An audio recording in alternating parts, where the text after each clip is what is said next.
আসসালামু আলাইকুম রহমতুল্লাহ। Journey to Arabic রিহলাতুন ইলাল আরাবী এর তত্ত্বাবধানে পরিচালিত 19তম সহকারী মৌলবী নিবন্ধন প্রস্তুতি কোর্সের আজকের লেকচার 45-এ আপনাদের স্বাগত জানিয়ে আমরা আজকের ক্লাসটি শুরু শুরু করছি।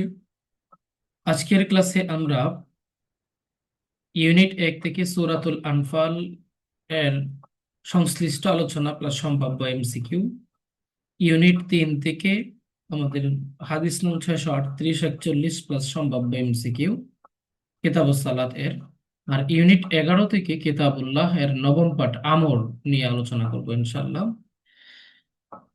তো আলহামদুলিল্লাহ ইতোমধ্যে আমাদের সহকারী মৌলবীর সিলেবাসে সূরা তাওবা, সূরা নিসা সহ বেশ কয়েকটি সূরা শেষ হয়েছে। আজকে আমাদের সূরা আনফাল শুরু। এই কয়টা সূরা শেষ করলেই আমাদের বড় বড় যে সিলেবাসের যে সূরাগুলো রয়েছে এগুলো প্রায় শেষের দিকে চলে যাবে আমাদের 45তম লেকচার। আর কিতাবুস সালাতের আলহামদুলিল্লাহ আমরা অনেকগুলো হাদিস পড়ে ফেলেছি। এই কিতাবুল ঈমান তো আমরা এর আগেই শেষ করেছি। আশা করি বা আপনারা যারা আছেন যুক্ত আছেন তারা আহ, আহ, পূর্বের সকল ক্লাস আমাদের দেখেছেন। আর হচ্ছে ইউনিট 11 থেকে কিতাবুল্লাহ, আমাদের নবম পাঠ যেটা আমর এর আলোচনা। এটাও অনেক গুরুত্বপূর্ণ আলোচনা। হ্যাঁ, অলরেডি কিন্তু এটার পিডিএফ যে শীটটা আছে শীটটা কিন্তু আমি আমার পেজে শেয়ার দিয়ে দিয়েছি।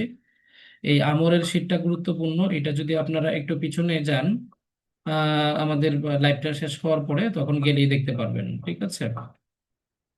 বুরহানুদ্দিন শেয়ার ডান, ধন্যবাদ। আনারুল ইসলাম, আসসালামু আলাইকুম। ওয়ালাইকুম আসসালাম। জি আলহামদুলিল্লাহ, কেমন আছেন? আমাদের লাইভটা একটু শেয়ার করে দিবেন কেমন। পরে যারা যুক্ত হয়েছেন তাদের কাছে রিকোয়েস্ট থাকবে। কাজী তাইম তাইম, ji many thanks, you are welcome, most welcome. Please share our live, today's live, ইনশাআল্লাহ।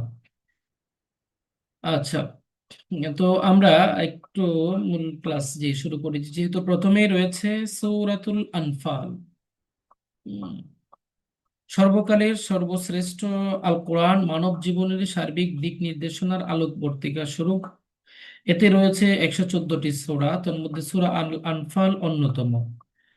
মহান আল্লাহ এক এক সূরায় এক এক বিষয়কে প্রাধান্য দিয়ে সুস্পষ্ট বক্তব্য প্রদান করেছেন। সূরা আনফালে ইসলামী রাষ্ট্র পরিচালনার ক্ষেত্রে যুদ্ধনীতি, এই বিষয়গুলো একটু মার্কে রাখবেন।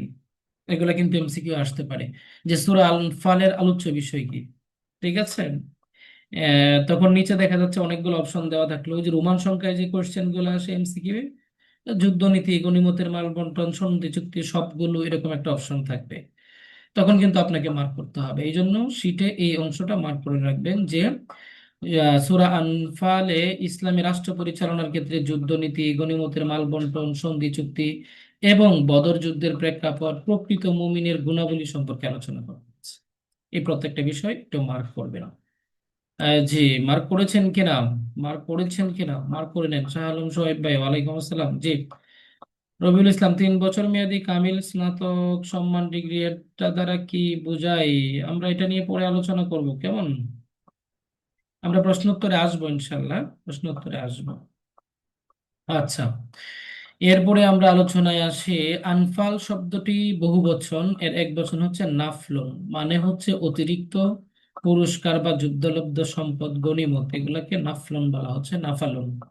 তা আনফাল, এই সূরাকে আনফাল করে করে কেন নামকরণ করা হলো? কারণ হচ্ছে এই সূরার প্রথমেই একটি ব্যবহৃত শব্দ যে গনিমতের মালের বিধান নিয়ে আলোচনা করা হয়েছে। যেমন আল্লাহ তাআলা বলেন, ইয়াসআলুনাকা আনিল আনফাল, তারা আপনাকে আনফাল বা যুদ্ধলব্ধ সম্পদ সম্পর্কে জিজ্ঞেস করে। এই নাম থেকে, এই শব্দ থেকে, এই আয়াতের এই শব্দ থেকে এই সূরার নাম হয়েছে সূরাতুল আনফাল। এই সূরার নাম হয়েছে সূরাতুল আনফাল। তাহলে দেখেন, এখানে আমরা কয়েকটা প্রশ্ন পেয়ে গিয়েছি। সূরার নামকরণের কারণটা পেয়েছি, এরপরে আনফাল শব্দের এক বচন বহু বচন পেয়েছি, আনফাল শব্দের কি পেলাম, অর্থ পেলাম, এরপরে আপনার এই সূরার বিষয়বস্তু কি সেটা পেলাম, অনেকগুলো প্রশ্ন পেলাম। ঠিক আছে। এরপরে এই সূরা নাজিলের সময়কাল, শুধু প্রশ্নই আর প্রশ্ন। কিছুক্ষণ যদি লাইভে থাকেন দেখবেন যে এখানে শুধু প্রশ্নই আর প্রশ্ন। হ্যাঁ, মনে হবে যে আমি মনে হয় প্রশ্নের সমুদ্রে পড়ে গেছি। তো এই জন্য আমাদের একটু ইয়াতে থাকেন। আম, উস্তাদ, আনফাল কি আলিম দ্বিতীয় বর্ষের সিলেবাস? জি আমাতুল্লাহ, না, আনফাল সম্ভবত আলিম দ্বিতীয় বর্ষের না, এটাও ফাজিলে। উম, আলিমে তো দেখিনি, আচ্ছা দেখতে হবে আবার, হ্যাঁ। আলিমে না বা ফাজিলে আছে আর কি, আলিমে থাকতে পারে। আচ্ছা, এরপরে আসেন, আমাদের যুদ্ধের ঠিক অব্যাহতি পরে নাজিল হয় এই সূরা। বদর যুদ্ধ ইসলামের ইতিহাসের প্রথম সম্মুখ সমর যুদ্ধ হওয়ায় এই যুদ্ধের প্রাক্কালে রণাঙ্গনের পরিস্থিতি, যুদ্ধ পরবর্তী বিভিন্ন উদ্ভূত সমস্যার সমাধান দিতে এই সূরায় আয়াতগুলো নাজিল হয়। তাহলে সূরাটা নাজিল হয়েছে কত হিজরিতে? দ্বিতীয় হিজরিতে। হুম? বদর যুদ্ধ পরবর্তী সময়ে। আয়াত ও রুকু সংখ্যা, এই সূরাতে আয়াত কয়টি আছে? 75। রুকু কয়টি? 10টি। হ্যাঁ, এগুলো নিয়ে আলোচনা করা আছে। নাজিলের কারণ কি? এই সূরা নাজিলের বিভিন্ন কারণ রয়েছে, এখানে আমরা দুইটা তিনটা কারণ মোটামুটি আমাদের উল্লেখ আছে। বদর যুদ্ধে অর্জিত গনিমতের মাল বা যুদ্ধলব্ধ সম্পদ বন্টন নিয়ে সাহাবীদের মধ্যে মতানৈক্য দেখা দেয়। যারা সরাসরি শত্রুর মোকাবেলা করেছেন, যারা পাহারায় ছিলেন এবং যারা নবীজি সাল্লাল্লাহু আলাইহি সাল্লামের প্রতীক্ষায় ছিলেন, তাদের মধ্যে সম্পদের অধিকার নিয়ে প্রশ্ন ওঠে। এই সমস্যার সমাধান হিসাবে আল্লাহ তাআলা সূরা আনফালের প্রথম আয়াত নাজিল করে জানিয়ে দেন যে সম্পদের মূল মালিক আল্লাহ ও তার রাসূল। এটা একটা কারণ। এরপরে বদর যুদ্ধের সৈন্য সংখ্যা, অস্ত্র শস্ত্র সবকিছুই অপ্রতুল, মানে কম ছিল, তাই না? কাফেরদের তুলনায় মাত্র 313 জন। হ্যাঁ, অপরদিকে কাফেররা ছিল হাজার, সংখ্যায় সুসজ্জিত হাজার, অনেক বড় একটা ইয়া ছিল। এরপরে বদর যুদ্ধে 70 জন কুরাইশ বন্দী হয়েছিল, তাদের বিষয়, এই সবগুলা বিষয় নিয়ে মূলত সূরা আনফাল নাজিল হয়েছে। তো শানে নজুল চাইলে আমরা সবগুলা বিষয়কে ফোকাস করার চেষ্টা করব, কেমন? এরপরে আমরা আসি হচ্ছে সূরা আনফালের বিষয়বস্তু। গনিমতের মাল বা যুদ্ধলব্ধ সম্পদ বন্টন বিশেষভাবে এই সূরায় বিষয়টি আলোকপাত করা হয়েছে। সূরা আনফালের বিষয়বস্তু কি? এগুলা কিন্তু নোট করে করে আপনাকে পড়তে হবে, এবং পরীক্ষায় আসলে কিভাবে আসবে আমি আগে আপনাদেরকে বলেছি। ওই যে এর মতো এমসিকিউ প্রশ্ন আমরা দেখি না মাঝে মধ্যে, ওই যে আপনার এমসিকিউ প্রশ্ন রোমান সংখ্যা দিয়ে আসে, ওইরকম রোমান সংখ্যার মতো করে আসবে। তো এই জন্য আপনাদের কি করতে হবে? এই প্রশ্নগুলো ইয়া করতে হবে, এই মার্ক করে করে পড়তে হবে, দাগ দিয়ে দিয়ে পড়তে হবে, যেন কোনোটা ভুল না হয়। কেমন? এক পঞ্চমাংশ খুমুস রসুল সাল্লাল্লাহু আলাইহি সাল্লাম, আত্মীয় স্বজন, এতিম মিসকিনদের হক, মুসাফিরদের, বাকি 4 অংশ পঞ্চমাংশ মুজাহিদদের মাঝে বন্টিত হবে। বিস্তারিত কথা কিন্তু বলা আছে, এখানেও কিন্তু অনেকগুলো ইয়া হবে, এমসিকিউ হবে। আনফালে মুজাহিদদের অংশ কতটুকু? এক পঞ্চমাংশ। ঠিক আছে। তো পরে রসুল সাল্লাল্লাহু আলাইহি সাল্লামের অংশ কতটুকু? সরি, 4/5, মানে মুজাহিদদের অংশ হচ্ছে 5/4 ভাগ। আর হুমুস 1/5, রসুল সাল্লাল্লাহু আলাইহি সাল্লাম, আত্মীয় স্বজন, এতিম মিসকিন ইত্যাদি মানুষদের জন্যও থাকবে। এটা কিন্তু এখানে আলোচনা করা হয়েছে এই সূরায়। এই বিষয়গুলো সবগুলো মার্ক করে করে করে পড়তে হবে। আমরা এই সূরায় যা আলোচনা করব ইন টোটাল পুরো সূরাটাতে, তার একটা সামারি কিন্তু আমাদের আজকের এই শীটে আনা হয়েছে। হ্যাঁ, এই সামারিটা খেয়াল করে আপনি পুরো সূরাটা পড়বেন, ইনশাআল্লাহ দুই একটা প্রশ্ন এখান থেকে কমন করে যেতে পারে। ঠিক আছে। তো প্রকৃত মুমিনের গুণাবলী এই সূরায় খাঁটি মুমিনদের পরিচয় তুলে ধরা হয়েছে, এটা একটা গুরুত্বপূর্ণ বিষয়। তো এই সূরায় মুমিনদের পরিচয় তুলে ধরা হয়েছে, ইন্নামাল মুমিনুনা আল্লাযীনা ইযা যুকিরাল্লাহু ওয়াজিলাত কুলুবুহুম। হ্যাঁ, মুমিনদের গুণাবলী বৈশিষ্ট্যগুলো কি আলোচনা করা হয়েছে। বিস্তারিত আলোচনা আমাদের পরবর্তী শীটগুলোতে আসবে। কি কি গুণ নিয়ে আলোচনা করা হয়েছে, কয়টা গুণ নিয়ে আলোচনা করা হয়েছে, সবগুলো আসবে ইনশাআল্লাহ। এরপরে চুক্তি ও সন্ধির বিধান। এখানে দেখেন, শত্রুদের সাথে চুক্তি করার পর যদি তাদের পক্ষ থেকে বিশ্বাসঘাতকতার আশঙ্কা থাকে, তবে প্রকাশ্যে সেই চুক্তি বাতিল করার অনুমতি ইসলাম দিয়েছে। এটা নিয়েও কিন্তু আলোচনা আছে। শান্তির প্রস্তাব গ্রহণ নিয়ে আলোচনা আছে। বিবিধ বিষয়ের আলোচনা, আরো অন্যান্য কিছু বিষয় আছে। তো প্রধান প্রধান বিষয়গুলো তো আমি হেডিং আকারে দিয়ে দিলাম। এগুলো সবগুলা মার্ক করে করে নোট করে করে পড়বেন, কেমন? যেন ভুল না হয়। আচ্ছা, এই যে আমরা উপরে আলোচনা করলাম, এই আলোচনা পাশাপাশি এই সূরা থেকে আরো কি ধরনের এমসিকিউ হতে পারে তার একটা সামারাইজ আমরা এখানে দিয়েছি, যদিও এখানে 1 থেকে শুরু হয়েছে। আজকের শীটে আমাদের খুব বেশি এমসিকিউ নাই, আমাদের সর্বোচ্চ মনে হয় 15টা এমসিকিউ আছে। পরবর্তীতে প্রায় প্রত্যেকটা লেকচার, অন্তত যদি 10টা লেকচার থাকে, প্রত্যেকটা লেকচারে মিনিমাম 20টা 15টা 25টা করে এমসিকিউ থাকবে, কোথাও 30টাও থাকতে পারে। তো তখন দেখা যাবে এটা প্রায় 250-300 এক সূরা থেকেই আমাদের 200-250 এমসিকিউ চলে আসবে ইনশাআল্লাহ। তো আজকের 15টা এমসিকিউর মধ্যে 1 নম্বর এমসিকিউ হচ্ছে, আনফাল শব্দটির একবচন নাফালুন এর আবিধানিক অর্থ কি? যুদ্ধলব্ধ সম্পদ বা পুরস্কার, সন্ধি চুক্তি সাহায্যকারী মুমিন। তো চারটা অপশন আছে, আমাদের প্রথম উত্তর ক, এটা হচ্ছে আপনাদের 1 নম্বর উত্তর। আচ্ছা, তারপরে আসেন, পবিত্র কোরআনের ধারাবাহিক বিন্যাসে সূরাতুল আনফালের অবস্থান কততম? সামেনা, অষ্টম, তাই না? আচ্ছা, এরপরে আহ, আমি এখানে আরেকটা জিনিস একটু নিয়ে আসি। সূরাতুল আনফাল কোন ঐতিহাসিক যুদ্ধের অব্যাহতি পরে নাজিল হয়, এটা আপনারা বলেন। আমি তো একটু আগে মাত্র পড়ালাম না, এটার উত্তরটা দেন। সূরাতুল আনফাল কোন ঐতিহাসিক যুদ্ধের পরবর্তী সময়ে নাজিল হয়েছে? গজওয়াত উহুদ, গজওয়াত খাইবার, গজওয়াতুল খান্দাক, গজওয়াত বাদর। জি, একটু কাইন্ডলি জানান সবাই দেখি, কে কতটুকু মনোযোগ দিয়ে পড়ছেন, এটা তো আমাদের জানতে হবে, তাই না? হুম,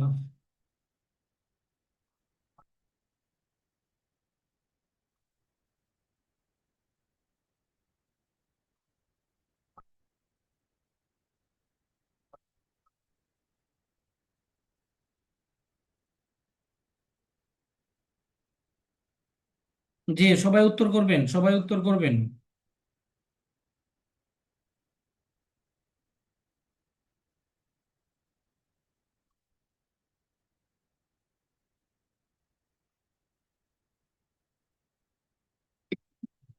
বদর, মতিউর রহমান রিয়াদ ভাই জানিয়েছেন, জি অনেক ধন্যবাদ। শুধু একজনই পারলেন, বাকি আর কেউ পারলেন না? মুফিদা আক্তার, বদর, মাশাল্লাহ, কারেক্ট আনসার। আনারুল ইসলাম বদর, আব্দুল আজিজ বদর, ফরিদ আলম জিহাদ বদর, মাশাল্লাহ মাশাল্লাহ।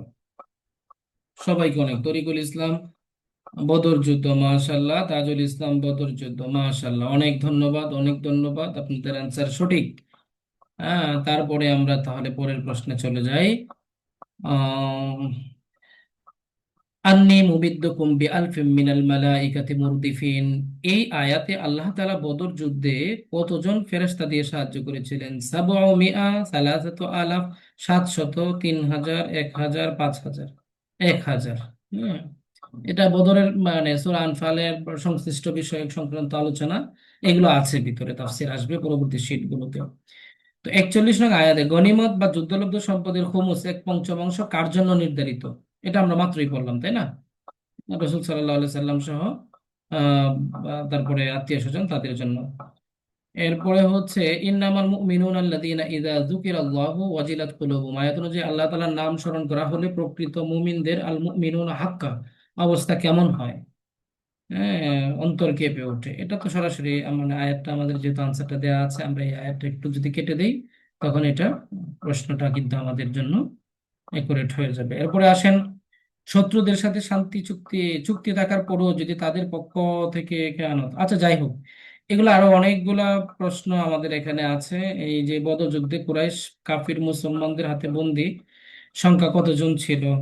এগুলো নিয়ে আরো অনেক প্রশ্ন আছে, এগুলো আমরা ইনশাল্লাহ পড়ে নিব নিজ দায়িত্বে আমি, ইনশাল্লাহ। জি, এই হচ্ছে আমাদের, আমরা সূরাতুল আনফাল সম্পর্কে প্রথম যে টপিকটা এটা শেষ করলাম। এরপরে আমরা একটু আলোচনা করব আমাদের আজকের যে হাদিস অংশ, সেখান থেকে কিতাবুস সালাতের 638 নং হাদিস। আউযু বিল্লাহি মিনাশ শাইতানির রাজিম, বিসমিল্লাহির রহমানির রহিম। عن ابن عباس رضي الله تعالى عنه قال لما دخل النبي صلى الله عليه وسلم البيت دعا في نواحيه كلها ولم يصلي حتى خرج منهم، فلما خرج ركع ركعتين في قبل الكعبة وقال هذه القبلة، رواه البخاري ورواه مسلم عنه عن أسامة بن زيد। আচ্ছা, 638 নম্বর হাদিস দেখেন, ইবনে আব্বাস রাদিয়াল্লাহু তাআলা আনহু থেকে বর্ণিত। হুম, তিনি বলেন লাম্মা দাখালান নাবিয়্যু সাল্লাল্লাহু আলাইহি সাল্লাম বাইতা, যখন রাসূল সাল্লাল্লাহু আলাইহি সাল্লাম বাইতুল্লাহ প্রবেশ করলেন। এখানে একটা ব্র্যাকেটের মধ্যে আমরা একটা কথা দিয়ে রেখেছি, দেখেন, মক্কা বিজয়ের দিন। এই কথাটা সরাসরি হাদিসের এবারেতে নাই, তা আমরা এটা উল্লেখ করে দিব, হ্যাঁ, ব্র্যাকেটের মধ্যে, যে মক্কা বিজয়ের দিন যখন রাসূল সাল্লাল্লাহু আলাইহি সাল্লাম বাইতুল্লাহ প্রবেশ করলেন, দাফি নাওয়াহিহি কুল্লিহা, তিনি বাইতুল্লাহর ভিতরের প্রত্যেকটা কোণায় দাঁড়িয়ে দোয়া করলেন। ওয়ালাম ইসাল্লি, কিন্তু তিনি সেখানে কোনো নামাজ আদায় করেন নাই। হাত্তা খারাজা মিনহু, অবশেষে তিনি কি করলেন? ওই মসজিদ থেকে বের হলেন, মসজিদ থেকে বের হলেন। এরপরে ওয়ারাকা রাকা আতাইন, ফালাম্মা খারাজা, যখন তিনি বের হলেন, রাকা রাকা আতাইন ফি কিবালিল কাবা, তখন তিনি 2 রাকাত নামাজ আদায় করলেন কাবার দিকে ফিরে। কাবাকে কেবলা করে 2 রাকাত নামাজ আদায় করলেন বাহিরে দাঁড়িয়ে, কাবা শরীফের বাহিরে দাঁড়িয়ে। তো ওয়াকালা, এবং বললেন, হাদিহিল কিবলা, এটি হচ্ছে তোমাদের কিবলা। রাওয়াহুল বুখারী ও মুসলিম আনহু আন উসামা ইবনে যায়েদ। অর্থাৎ ইমাম মুসলিম এই হাদিসটা উসামা ইবনে যায়েদ থেকে বর্ণনা করেছেন। বুখারী রাহিমাহুল্লাহ এই হাদিসটা ইবনে আব্বাস রাদিয়াল্লাহু তাআলা আনহু থেকে বর্ণনা করেছেন। এরপরে আসেন ওয়ান আবি সাঈদ আল খুদরি রাদিয়াল্লাহু তাআলা আনহু قال قال رسول الله صلى الله عليه وسلم لا تشد الرحال الا الى 3 مساجد: مسجد الحرام والمسجد الاقصى ومسجد هذا متفق عليه। আচ্ছা, এখানে হচ্ছে আবু সাঈদ খুদরি রাদিয়াল্লাহু তাআলা আনহু থেকে বর্ণিত। قال, তিনি বলেন, قال রাসূলুল্লাহ সাল্লাল্লাহু আলাইহি ওয়াসাল্লাম, রাসূল সাল্লাল্লাহু আলাইহি ওয়াসাল্লাম বলেছেন যে লা তুশাদ্দুর রিহাল, ভ্রমণ করা জায়েজ নেই, ভ্রমণ করা বৈধ নয় কোনো একটা উদ্দেশ্যে, ইল্লা ইলা সালাসাতি মাসাজিদ, তবে 3 মসজিদে, 3টি মসজিদে ব্যতীত। আমরা যেহেতু ইল্লা অর্থ ব্যতীত, ছাড়া, তাহলে আমরা অর্থ করব 3টি মসজিদ ব্যতীত অন্য কোনো মসজিদে কে মা ভ্রমণ করার উদ্দেশ্যে, দেখার উদ্দেশ্যে ভ্রমণ করা উচিত নয়, ভ্রমণ করা বৈধ নয়। তো তার মধ্যে একটা হচ্ছে আল মসজিদুল হারাম, যেটা আমরা মক্কা শরীফ, এই মক্কা শরীফকে দেখার জন্য, এই মক্কা শরীফে নামাজ আদায়ের জন্য, এই মক্কা শরীফের উদ্দেশ্যে আপনি কি করতে পারবেন, হ্যাঁ, ভ্রমণ করতে পারবেন। আরেকটা হচ্ছে কি, অল মসজিদুল আকসা, সেম, অল মসজিদে হাদা অর্থাৎ মসজিদে নববী, এই 3টা মসজিদের জন্য আপনি দেখার জন্য, ওখানে নামাজ পড়ার জন্য, সোয়াবের আশায় আপনি ওখানে ভ্রমণ করতে পারবেন। 3টা মসজিদ ছাড়া অন্য কোনো মসজিদ, সেটা যে কোনো মসজিদে হোক না কেন, আপনার ভ্রমণ মসজিদকে লক্ষ্য করে সেখানে নামাজ আদায় করলে বিশেষ সওয়াব, বা সেখানে যাওয়া উচিত, এরকম কিছু চিন্তা ভাবনা করে ওই ভ্রমণ করাটা নিষেধ। হাদিসে সরাসরি এসেছে। হ্যাঁ, আপনি সাইড দিয়ে অন্য কোনো জায়গা দেখতে যাচ্ছেন, পাশাপাশি সে মসজিদেও গেলেন, এটা আলাদা বিষয়। এরপরে এখানে বিস্তর আলোচনা আছে, এই 2টা হাদিসের ব্যাখ্যা অনেক বেশি আলোচনা, মসজিদ নিয়ে যেহেতু আলোচনা আসছে, অনেক আলোচনা। তো মসজিদের সংজ্ঞা, ইসমে জারফ এর শাব্দিক অর্থ হচ্ছে সেজদা করার স্থান। এটা কিন্তু পরীক্ষায় আসতে পারে যে মসজিদের শাব্দিক অর্থ কি। হ্যাঁ, নামাজের স্থান, সেজদা করার স্থান, তারপরে হচ্ছে ইবাদতের স্থান, অনেকগুলো অপশন থাকতে পারে, কিন্তু আপনার কারেক্ট আনসার কিন্তু এটাই করতে হবে। হ্যাঁ, এরপরে পৃথিবীর সর্বপ্রথম মসজিদ কোনটি, এটা নিয়ে আলোচনা আছে। মসজিদে হারাম, যা মক্কায় অবস্থিত, এটাই সর্বপ্রথম। ইন্না আউওয়ালা বাইতিন উদিয়া লিন-নাসি লাল্লাযী বিবাক্কা, এটাই হচ্ছে এই আয়াত দ্বারা প্রমাণিত, তাই না? এরপরে দ্বিতীয় মসজিদ হলো মসজিদে আকসা, তৃতীয় মসজিদ হলো মসজিদে কুবা। পরীক্ষায় চলে আসতে পারে পৃথিবীর তৃতীয় মসজিদ কোনটি, মসজিদে কুবা, এরকম হতে পারে, তাই না? এরপরে আছে, কথিত আছে, কিছু ঘটনা আছে মসজিদের ফজিলত। আমাদের এই মসজিদ তৈরি করা বা মসজিদের নামাজ আদায় করা বা মসজিদের অন্যান্য বিষয়গুলো নিয়ে কিছু আলোচনা এখানে আছে। হাদিহিল কিবলা, এই যে হাদিসের মধ্যে রাসূল সাল্লাল্লাহু আলাইহি সাল্লাম বলেছেন যে হাদিহিল কিবলা, এটাই তোমাদের জন্য কিবলা, এই কথাটার দ্বারা কি বোঝানো হয়েছে, হাজিহি এর মার্জা কি, হ্যাঁ, বা হাজিহি কথাটা রাসূল সাল্লাল্লাহু আলাইহি সাল্লাম কোন দিকে ইঙ্গিত করে বলেছিলেন, এটা নিয়ে একটা আলোচনা আছে।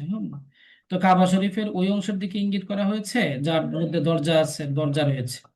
তো হাজিল কিবলা, এটা নিয়ে একটু ব্যাখ্যা আলোচনা আছে, এগুলো আপনারা অবশ্যই পড়ে নেবেন। এগুলো যদি আমরা এগুলো আপনারা এমনিতে পড়লে আপনারা বুঝে যাবেন। আমরা দেখা যাচ্ছে উসুলে ফিকহের কিছু জটিল কথাবার্তা থাকে, তো সেই টপিকগুলো আমরা বোঝানোর চেষ্টা করি। আর এগুলো যেহেতু ইনফরমেশন দিলেই আমাদের হয়ে যায়, এই জন্য আমরা ইনফরমেশনের কোনো গ্যাপ রাখি না, কি ইনফরমেশনটা পর্যাপ্ত পরিমাণ দিয়ে দিই, যাতে করে নিজেরা নিজেরা পড়ে অনেক কিছু করা যায়। আর আমরা তো আগেই বলেছি, আমরা শুধু এমসিকিউ দিচ্ছি না, আমরা রিটেন প্রিপারেশনের মধ্যে এমসিকিউ দিচ্ছি। হ্যাঁ, যে আপনি শুধু এমসিকিউ পড়লে অনেক সময় মনে থাকে না, যার কারণে পরীক্ষায় ভুল হওয়ার অনেক বেশি সম্ভাবনা থাকে।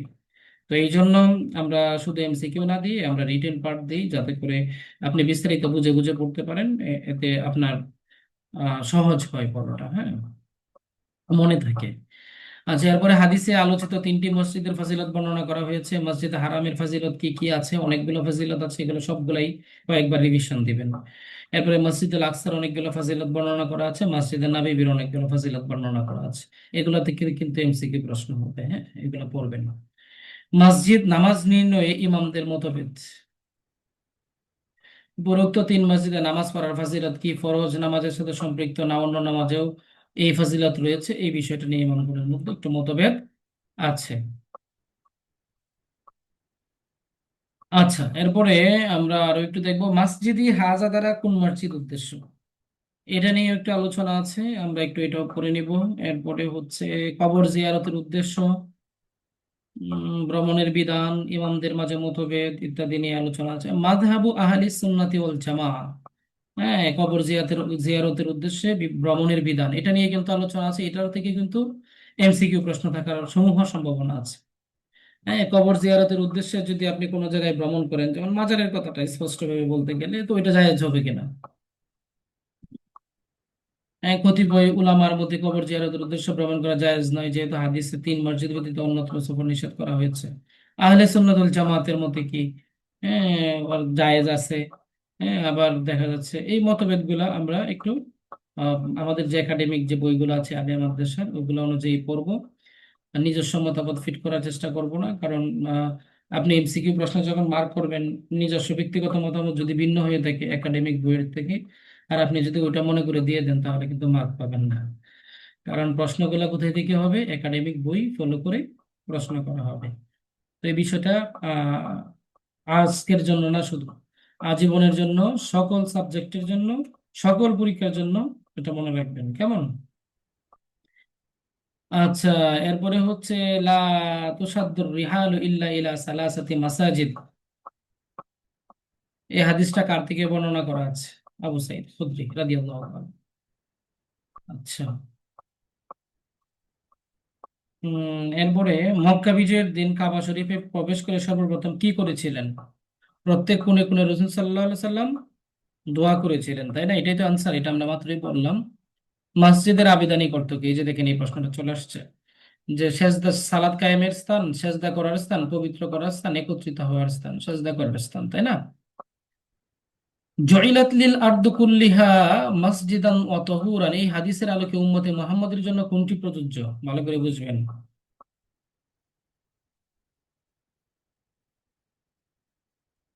শুধুমাত্র ওয়াকফকৃত স্থানে নামাজ আদায় করতে হবে সালাত আদায়ের জন্য, মসজিদে হওয়া বাধ্যতামূলক, জমিনের যে কোনো পবিত্র স্থানে সালাত আদায় করা যাবে, শুধুমাত্র মসজিদে হারামে সালাত আদায় করতে হবে, এখানে কোনটা ঠিক আছে এই আয়াত অনুযায়ী? যে জয়লাতলিল আরদু কুল্লুহা মসজিদান ওয়া তাহুরান, রাসূল সাল্লাল্লাহু আলাইহি সাল্লামের হাদিস, আমার জন্য সমগ্র পৃথিবী মসজিদ এবং তহুর পবিত্র করে দেওয়া হয়েছে। হম তাহলে এটার আনসার কি হবে? গ নাম্বার, জমিনের যে কোনো পবিত্র স্থানে আপনি সালাত আদায় করতে পারেন, এটার অনুমতি আপনার আছে। আসমানের ফেরেশতাগণ উম্মতের ইবাদতের জন্য যে ঘরটিকে কেন্দ্র করে তাওয়াফ করেন, তার নাম কি? বাইতুল মামুর, তাই না? এটা আমরা জানি। হাদিহিল কেবলা দ্বারা বাক্যটি আল্লামা তুরবুসতি রহমতুল্লাহ আলাইহি, যে অংশ দরজা রয়েছে, এটা ইমাম সাহেবের মতামত অনুযায়ী। আচ্ছা, আল্লামা খাত্তাবী রহমতুল্লাহ এর মত একটা দেওয়া আছে এখানে। আচ্ছা, তো মসজিদে আকসায় 1 রাকাত সালাত আদায় করলে কত রাকাতের সওয়াব পাওয়া যাবে, এটা ওই যে ব্যাখ্যা, আমরা যে কথাগুলো বললাম না মসজিদের ফাজিলত, ওখানে কিন্তু এই আলোচনা দেওয়া আছে, কেমন? তাহলে আমরা ওখান থেকে পড়লে আমরা কি পাবো? 25,000, 50,000, 500 রাকাত, 25 রাকাত, 1 রাকাত নামাজ আদায় করলে কত রাকাতের সওয়াব পাওয়া যাবে? আপনারা কি এটা জানেন? আমাকে একটু জানাবেন তো দেখি, কে কে জানেন দেখি। কাইন্ডলি আমাকে একটু জানান যে মসজিদে আকসাই যদি কেউ 1 রাকাত নামাজ আদায় করে, তাহলে কত রাকাত নামাজের সওয়াব পাবে, এটা আমাকে একটু জানাবেন।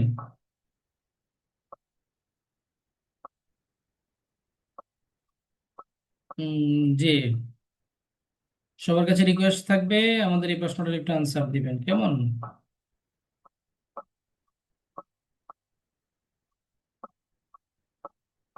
কুইকলি আনসার দিবেন।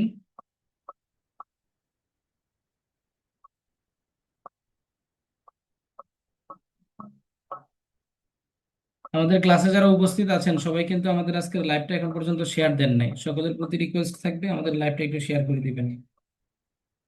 হ্যাঁ, সকলের প্রতি রিকোয়েস্ট থাকবে, যারা এখনো শেয়ার দেন নাই আমাদের লাইভটা একটু শেয়ার করে দিবেন, এতে করে আমরা কিন্তু আরো বেশি বেশি লাইভ ক্লাস নিতে পারবো, আপনারা উপকৃত হবেন। হ্যাঁ, আর যদি আহ, আপনারা যদি একটু কৃপণতা করেন, তখন তো আমাদের লাইভ ক্লাস গুলো আর থাকবে না।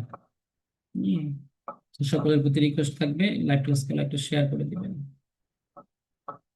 আচ্ছা, এরপরে আমরা আসি হচ্ছে আমাদের 5,000, 50,000 মুফিদা আক্তার বলেছেন মতিউর রহমান রিয়াদ বলেছেন 25,000। মার্জিয়া আক্তার বলেছেন, সরি মুফিদা আক্তার 25,000, শাহ আলম সোহাইব 25,000, তরিকুল ইসলাম আইডি থেকে 25,000। মাশাল্লাহ, আপনারা দেখি সবাই বড় বড় আলেম, সব জানেন তাই না? মাশাল্লাহ মাশাল্লাহ। এটা হচ্ছে কারেক্ট আনসার, 25,000। বাহ! তাহলে এরপরে ইন্না আউওয়ালা বাইতিন উদিয়া লিন-নাসি লাল্লাযী বিবাক্কা, এই আয়াতাংশ দ্বারা কোন মসজিদের শ্রেষ্ঠত্ব প্রমাণিত হয়? মসজিদে হারাম। হুম। তো এগুলো সবগুলো বিষয় আমরা একটু পড়ে নিব, কেমন? সবাই একটু ভালো করে খেয়াল করে পড়বো, আরো অনেকগুলো প্রশ্ন আছে, এই প্রশ্নগুলো আমরা পড়বো ইনশাআল্লাহ।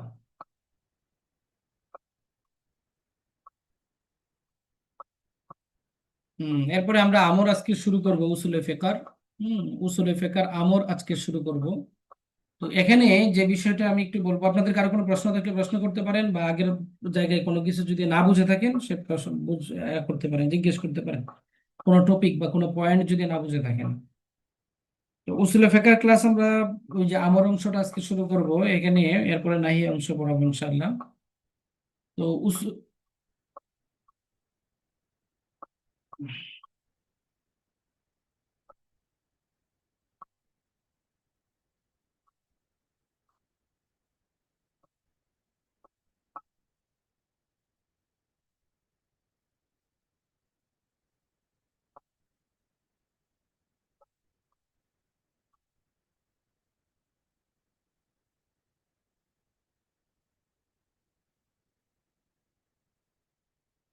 জি, কারো কোনো প্রশ্ন থাকলে আগের জায়গায় যদি সবকিছু ক্লিয়ার থাকে তো আলহামদুলিল্লাহ লেখেন, আর না হলে প্রশ্ন থাকলে প্রশ্ন করতে পারেন যে এই জায়গাটা বুঝি নাই বা এটা একটু করেন, বা আদার্স কোনো প্রশ্ন থাকলেও করে ফেলতে পারেন, কোনো অসুবিধা নেই। হ্যাঁ, আমরা পরে আমলের আলোচনা শুরু করব যদি আগের বিষয়ে আপনারা সবাই ক্লিয়ার থাকেন।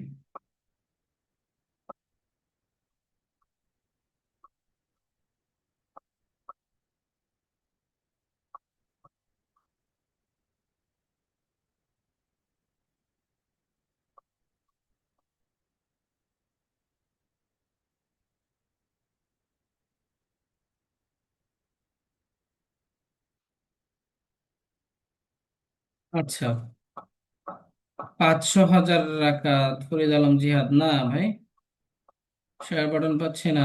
ভাই, শেয়ার বাটন তো না পাওয়ার কোনো কথা না।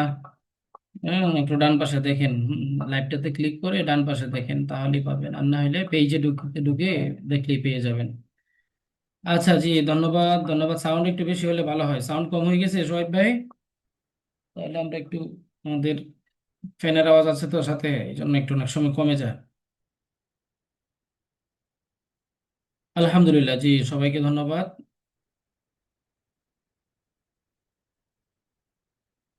জি, ঠিক আছে, তাহলে আমরা ওই পরের জায়গাটাতে একটু চলে যাই। হ্যাঁ? আমাদের পরের টপিক হচ্ছে আমর, আমর নিয়ে আলোচনা শুরু করি।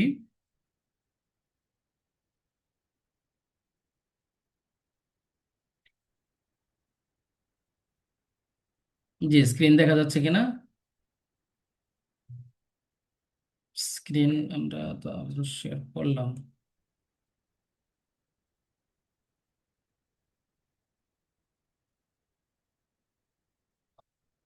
জি, স্ক্রিন দেখা যাচ্ছে কিনা একটু জানাবেন।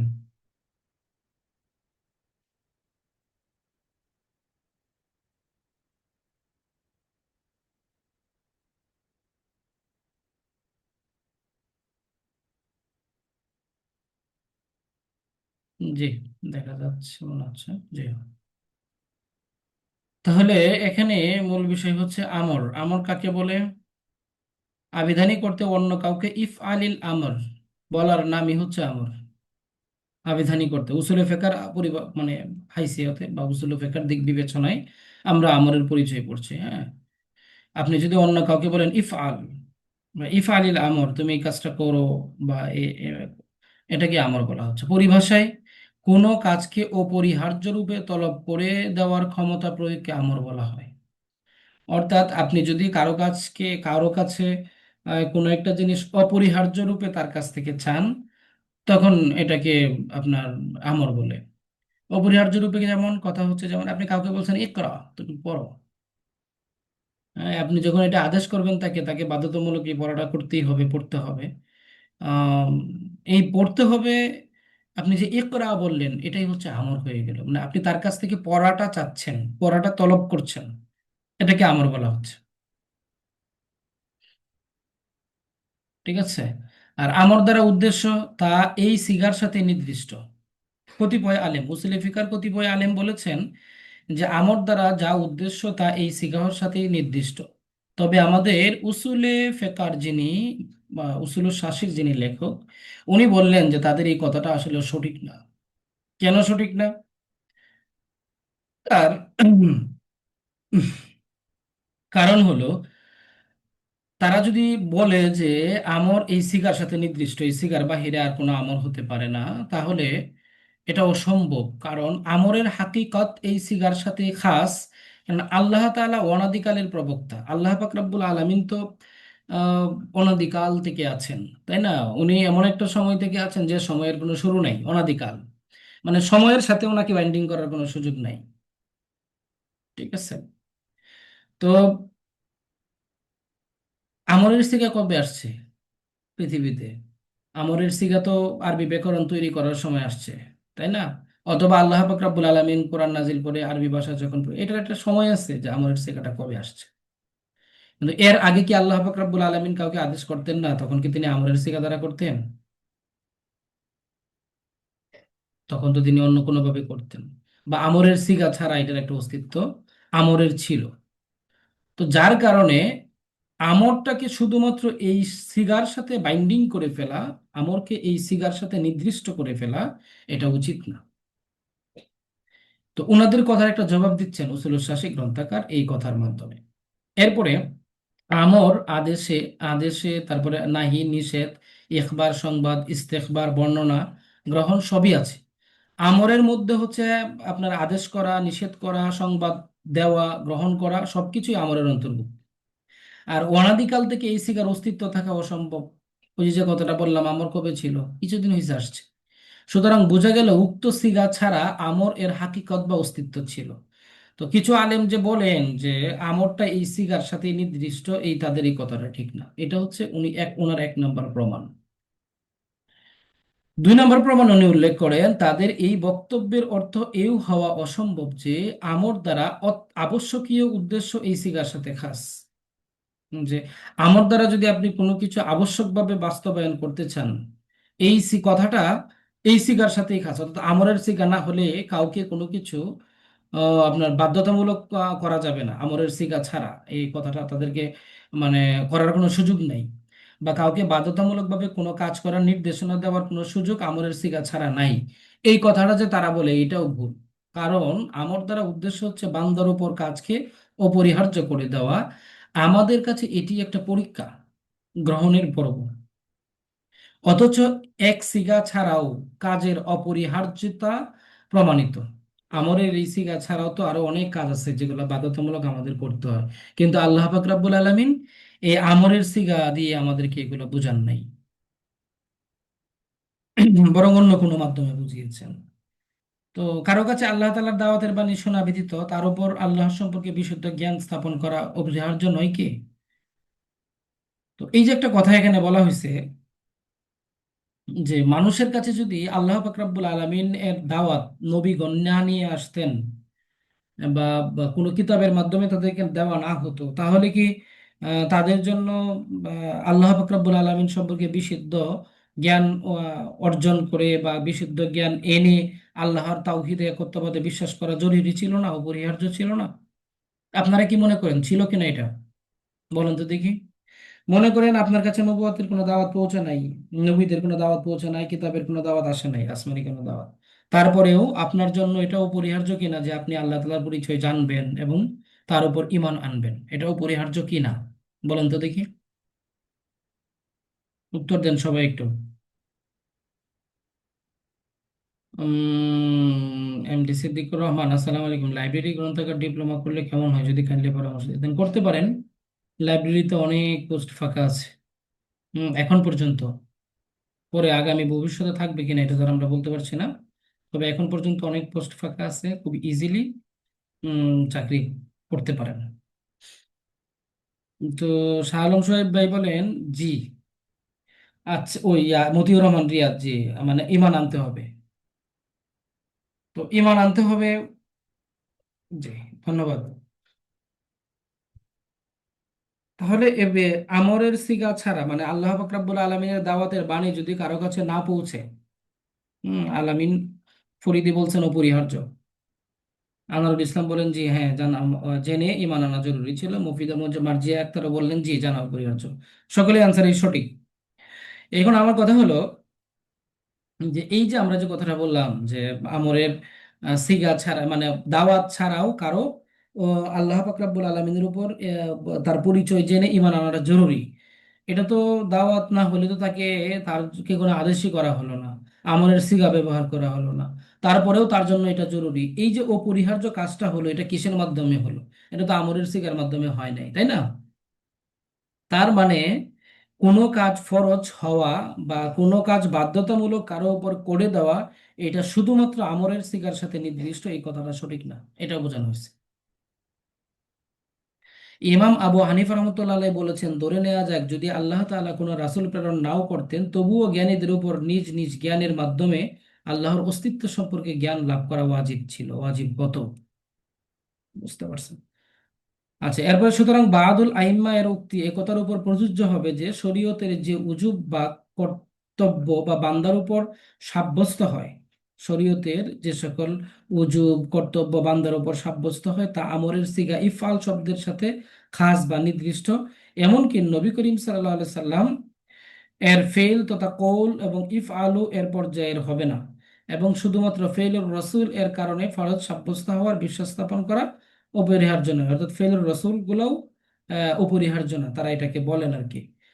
তো এই কাজের অনুসরণ করা ফরজ হবে তখনই যখন কাজটি তিনি সবসময় করেছেন বলে প্রমাণিত এবং উক্ত কাজটি তিনি তার জন্য নির্দিষ্ট নয় বলে প্রমাণিত। আচ্ছা, মোট কথা হচ্ছে আমরা এতক্ষণ যে আলোচনা করলাম এই কথাটা এখানে বোঝানো হয়েছে যে ওই কতিপয় আলেম যারা আছেন যারা বলেন যে কোনো কাজ বাধ্যতামূলক হওয়ার জন্য আমরের সিগা ব্যবহার করাটা জরুরি, তাদের মত অনুযায়ী রসুল সাল্লাহ সাল্লামের যে কথা আছে, ওটা যদি আমর দিয়ে বলা হয় তখন তো এটা বাধ্যতামূলক।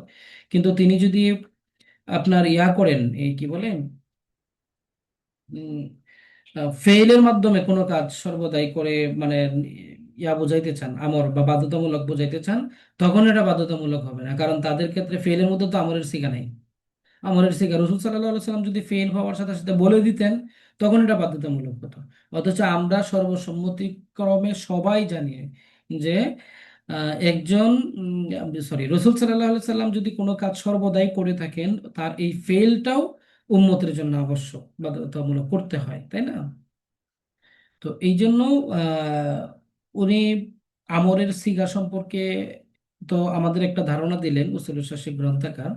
পাশাপাশি কি করেছেন উনি, এই আমরের সিগা নিয়ে যে অন্যান্য ইমামদের সাথে একটা ইখতিলাফ আছে, মতভেদ আছে, ওই কতিপয় আলেম বলতে মুতাজিলাদেরকে বোঝানো হয়েছে। মুতাজিলাদের একটা গ্রুপ, এটা নিয়ে তারা ইখতিলাফ করেন আহলে সুন্নাতুল জামাতের সাথে।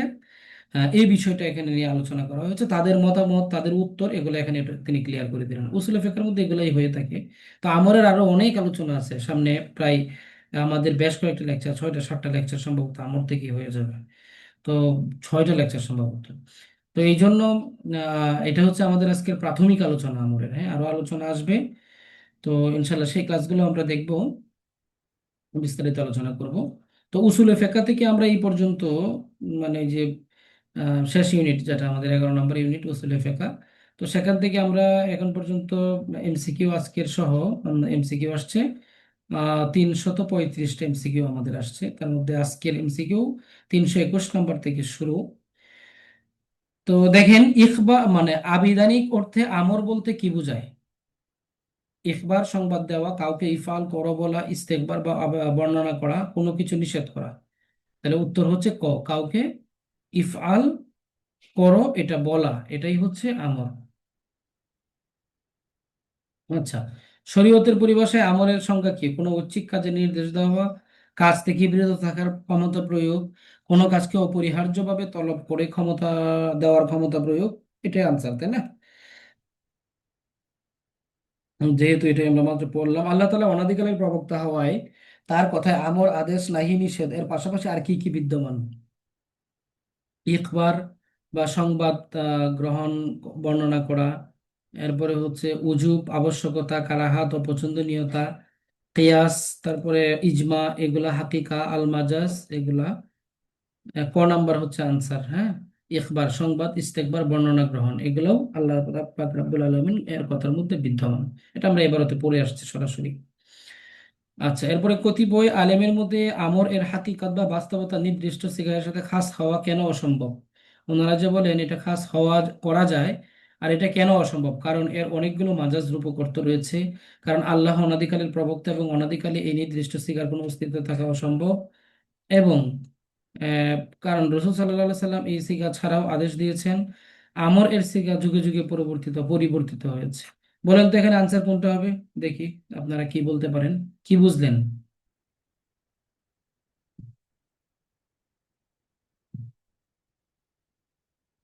জি, আমরা যে 324 নম্বর প্রশ্নটা বললাম, এটার আনসারটা একটু দেন।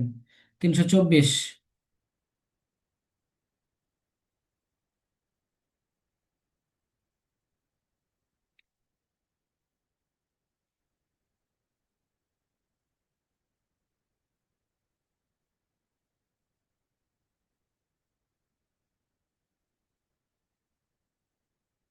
324 নম্বর প্রশ্নের আনসারটা দিয়ে দিবেন এন্ডে।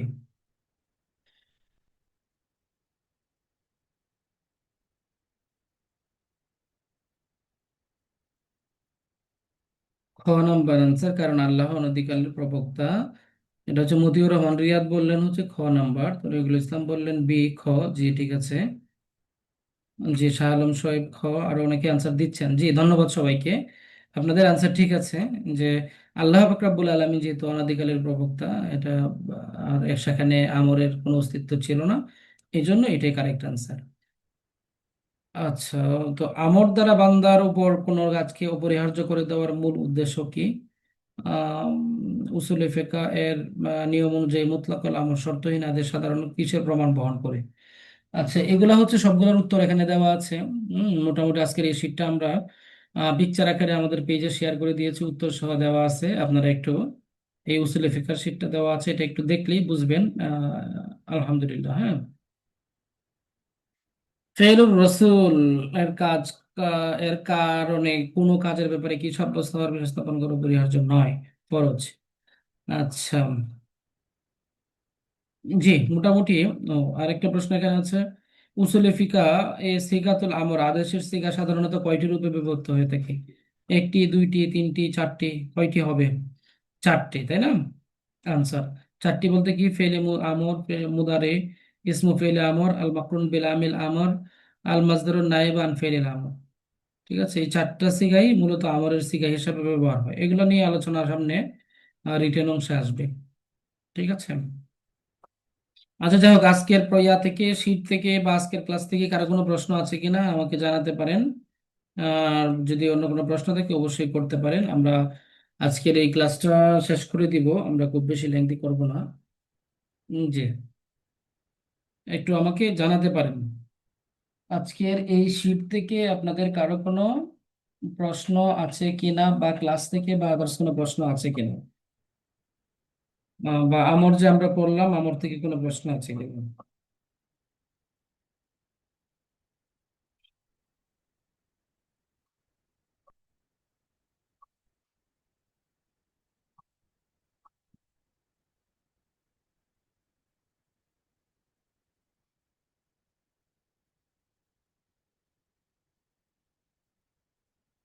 যে মানে কোনো প্রশ্ন না থাকলে আমরা ক্লাসটা কন্টিনিউ করব না আর কি, তাহলে আমরা বিদায় নিয়ে নিব।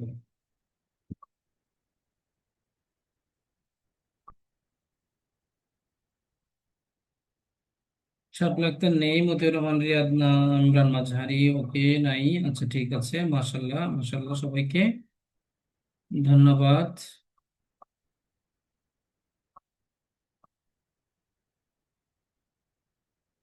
জি জি, সবাইকে ধন্যবাদ। 15 মিনিট।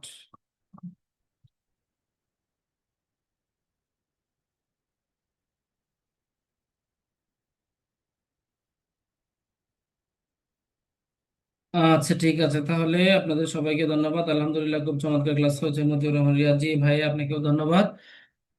আচ্ছা, তাহলে আমরা আজকের ক্লাসটা এখানেই শেষ করে দিব। সকলেই ভালো থাকবেন, সুস্থ থাকবেন। এরপরে আগামী সপ্তাহে আমরা দেখি কোনো ফ্রি ক্লাস নেওয়া যায় কিনা। যদি পসিবল হয় তাহলে তো আমরা ফ্রি ক্লাস নিব, তা না হলে আমরা দেখি আমাদের পেইড ব্যাচের ক্লাস।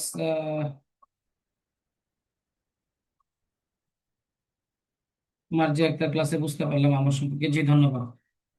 আমাদের পেইড ব্যাচের ক্লাসগুলো আমাদের জুমের মাধ্যমে চলমান, জুমের মাধ্যমে চলতে থাকে ইনশাল্লাহ। তো দেখি আগামী সপ্তাহে যদি কোনো ক্লাস নেওয়া যায় আমরা ক্লাস নিব, তা না হলে পরের সপ্তাহে ইনশাল্লাহ আমরা অবশ্যই লাইভে ক্লাস চালানোর চেষ্টা করব। জি ধন্যবাদ সবাইকে। আসসালামু আলাইকুম ওয়া রাহমাতুল্লাহি ওয়া বারাকাতুহু।